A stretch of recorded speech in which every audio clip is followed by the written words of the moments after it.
quilt journal for you. We'll do a little bit of, I'll show you a little bit how I make these quilt journals. And, but I painted something, so maybe not all is lost. I haven't painted in probably, goodness gracious, when did all this COVID stuff start? Maybe February? So that's 5 months I hadn't painted anything. I've done a little bit of watercolor, but nothing in oils. And so, anyway, I painted this yesterday. I've got another one over there too, but it's stuck over there on the easel. So, but anyway, I need to go get me some fresh flowers. I mean, I do have silk flowers, but they just don't do as well. These are these same old flowers that I paint all the time. And so anyway, yay, oil paint. So anyway, just wanted to show you that. But and I also wanted to thank you all for writing me back after I sent the newsletter talking about the creative workshops that are on on my blog now. So I've had a wonderful time talking to some of you past students of some of my different classes, and so I've just been so happy to be able to give you the password so you can continue to do some of the classes that I have. Especially that's why I wrote Quilt Journal, because that's written in CalligraFun. And you know, the thing about learning lettering, and I know when I was learning, I was in the process of learning italic calligraphy and other types of calligraphy. It helped me to watch people, the instructors write the letters, and so that, to me, I guess I'm a visual learner. But so anyway, that's why I wrote that for you. But I wanted to show you that okay, this one right here is going to be the next journal that I make. There are a few more in my shop. If you want to check that out, I'll leave the link at the bottom. But so anyway, these are just some random 5x5 squares that I had, and I think I bought a whole bunch of 5x5 squares, maybe from Etsy somewhere. And I do like to use these 5x5 squares to make a quilted look. I call it a quilted journal, but it's really kind of a quilted look, because I did sew it like a quilt on the back. I'm getting a little bit better at it. I've watched the YouTube video, and you have to get your seams all going the same way. And so anyway, I think it's really kind of fun. I didn't realize I would enjoy sewing so much, but I do.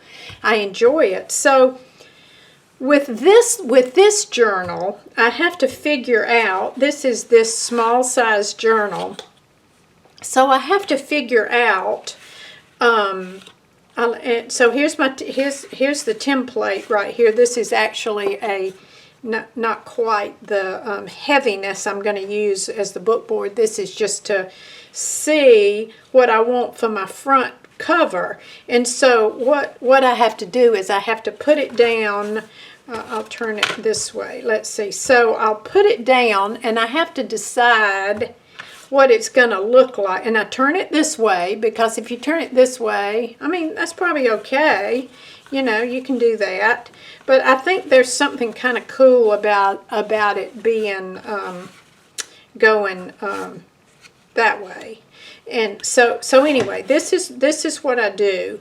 I put it down like this, and then I just kind of curve it over, fold it over like that, and see what the front's going to be. So see, that's a pretty cool front right there.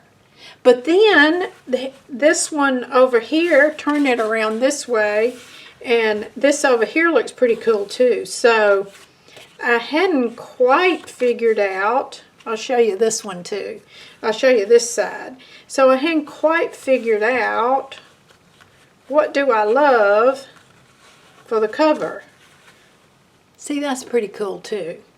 Maybe I like that better.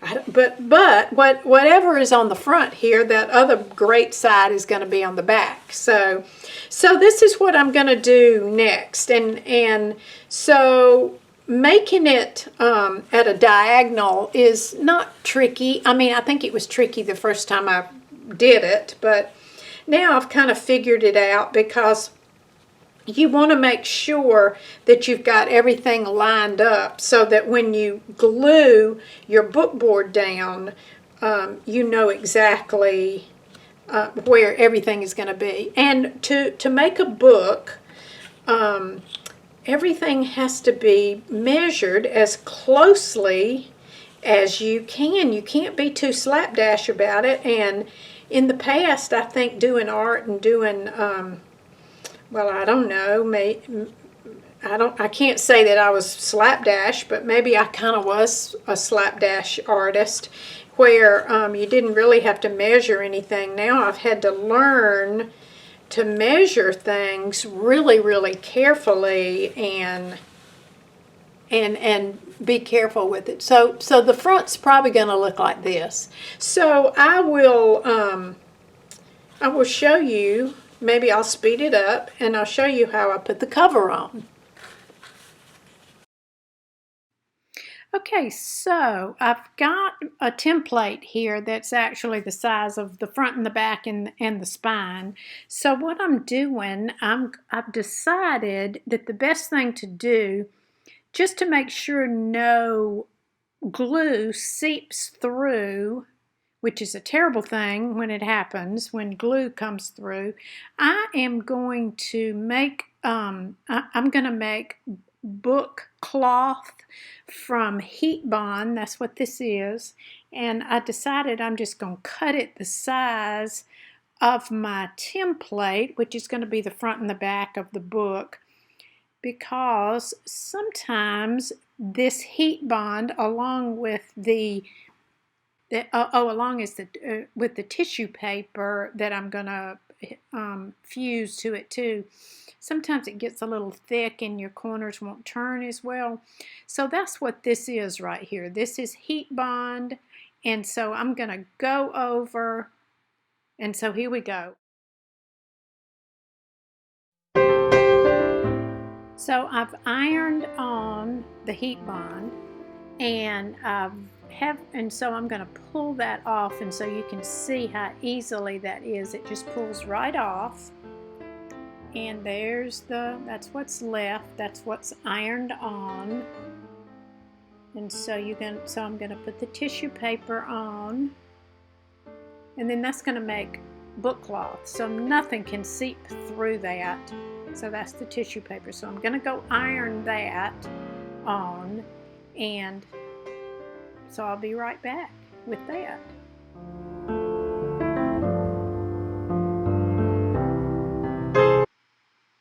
Okay, so here I am back with the tissue paper that's on, and I've decided I'm going to go ahead and use the thinner book board, which is going to work just as fine. And so I'm checking it, and so now we're going to glue it. We're going to be ready to go. All right, so I'm going to use this wonderful glue. It's PVA glue. Just put it on with a brush, or you can put it on the back of the board, or you can put it on the cloth.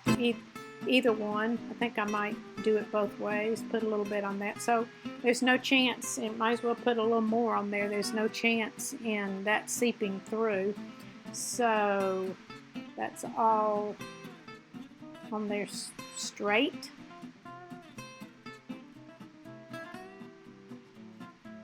So we're going to put that on there. This time, you see, I put it on the fabric. It doesn't matter.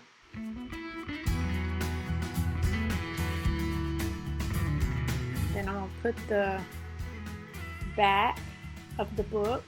I think I put the spine there just to make sure. I think I lost my lines that I drew to make sure I was putting the front and the back on at the right place.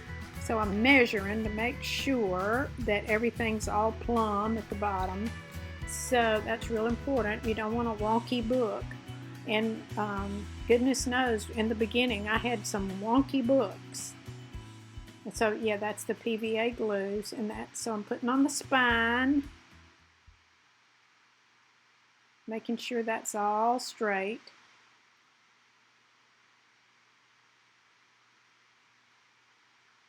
So that's good. So I think it's all straight.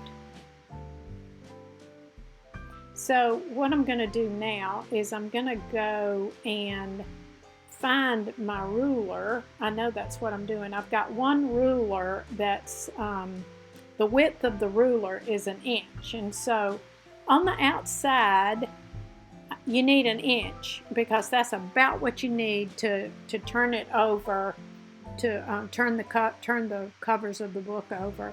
So I'm just going to do this with the fabric marker. So that's 1 inch, and so I'm going to do that on all sides so we can be ready to cut that.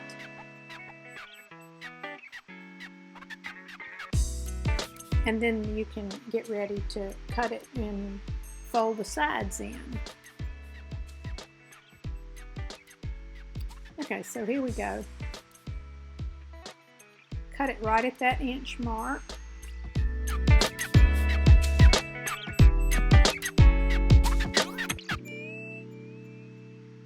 Sometimes you hate to lose what you're cutting off because those parts you're cutting off are so pretty. There's really not a whole lot you can do with those pieces either because they're pieced together, but they are pretty. They really are. But that's the way it is.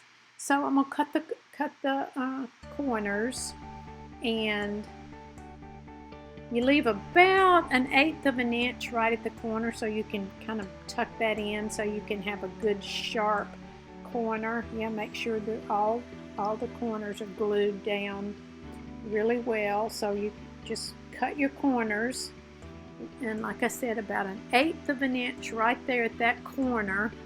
You don't want any of that board sticking back through. So we're going to glue that down.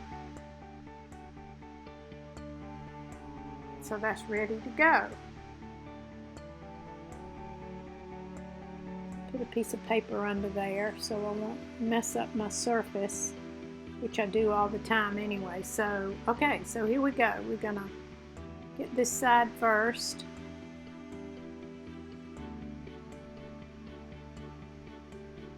So I'm going to move that and I'm going to turn it under.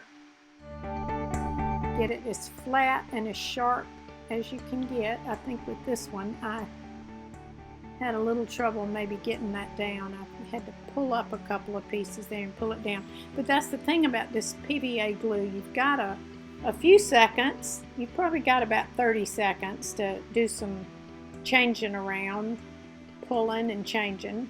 So that's good. That's why I like this PVA glue. Some people use Mod Podge, which I think probably works pretty well too. But I always use the PVA. So I'm going to turn this one over too. I actually forgot to put my paper under there. So now I'm going to turn it over, get a good sharp good sharp edge right there. We'll get the other end. We're almost there. So here's the point where you just kind of get your fingernail and tuck in that little corner right there so you'll get a good sharp corner. Then you turn it over. I like this one. I think this one is going to be a real cool one. I love all these batik ones.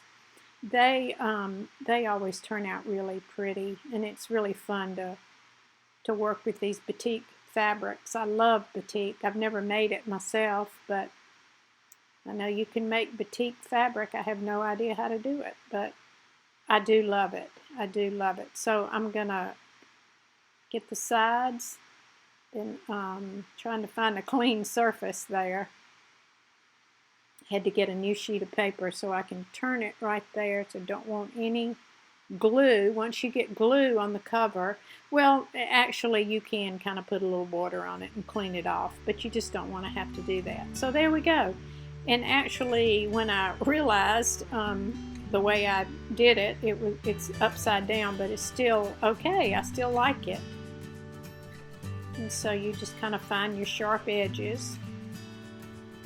And there it is, ready to fold your paper. And which side? That's a good side too.